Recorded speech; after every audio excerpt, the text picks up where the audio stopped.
ভাই হামজা, শামিক সোম, জায়ান, এই যে তারা আসলো তাদের ক্রেজটা ব্যবহার করে বাংলাদেশ ফুটবল ফেডারেশন কি শুধুমাত্র টাকা আয় করতেছে, নাকি অ্যাকচুয়ালি তাদের ক্রেজটা ইউজ করে বাংলাদেশের ফুটবলের উন্নতির দিকে যাচ্ছে? টাকা কামাক না, সমস্যা কি? আমার তো মনে হয় টাকা কামানো খুব ভালো জিনিস এবং টাকা is the like pillar of everything. So আমার জায়গা থেকে আমি বলি, বাফুফের জায়গা থেকে টাকা কামানো ইজ এক্সট্রিমলি ইম্পর্টেন্ট। এখন টাকার ইউটিলাইজেশনটা আমরা আসলে প্রেস কনফারেন্সে পাবো না।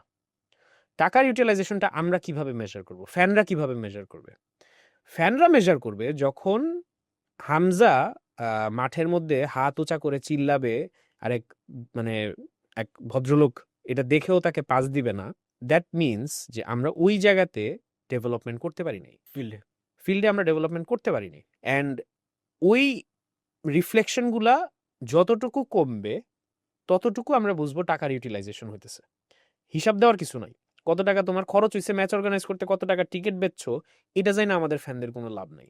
আমাদের লাভ আছে লিগের খেলা কি আদৌ দেখা যাইতেছে? লিগের খেলা কি আদৌ দেখতে পারতেছি? লিগের ২ টা প্লেয়ারই কি আমি চিনি? লিগের মাঠে কি লাউ চাষ হইতেছে, লুঙ্গি ঝুলতেছে? এই জায়গাগুলাতে একটা আমরা কথা বলি না যে আগে দর্শনধারী পরে গুণবিচারী। সো আমাদের এই দর্শনধারী ব্যাপারগুলা obvious যেই জিনিসগুলা এগুলাকে আগে কারেকশন করতে হবে। নাইলে আ যেই ভালো কাজগুলা বাফুফে করছে সেগুলা কখনোই সামনে আসবে না। এবং ভালো কাজ করে নাই এটা বলাটা আমার মনে হয় ঠিক হবে না। কেন? যে আমরা যদি গত ২ বছর আগেও চিন্তা করি, আ ফুটবল কয়টা মানুষ দেখতো? ফুটবলের কয়টা মানুষের ইন্টারেস্ট ছিল? হামজা তো নিজে, নিজে চলে আসে নাই।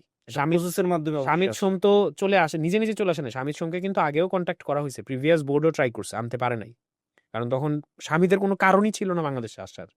সো শামিদ যে খেলতে ইন্টারেস্টেড ফিল করবে, ওই সিচুয়েশনটা কিন্তু ক্রিয়েট হইছে। হামজার থ্রুতে হোক, বিভিন্ন ম্যাচের থ্রুতে হোক, ফ্যানদের ইন্টারেস্টের থ্রুতে হোক, ক্রিয়েট হইছে।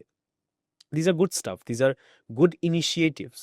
কিন্তু ওইটার মধ্যে খুশি থেকে সীমাবদ্ধ থাকলে কোনো লাভ নাই। এবং যেটা বললাম যে কত টাকা কামাইছে, কত টাকা আসছে, কি লাভ হইছে, কি ডিল হইছে, ফ্যানদের কিচ্ছু যায় আসে না। Fans just want to C the reflection of the development on the field, এতটুকুই।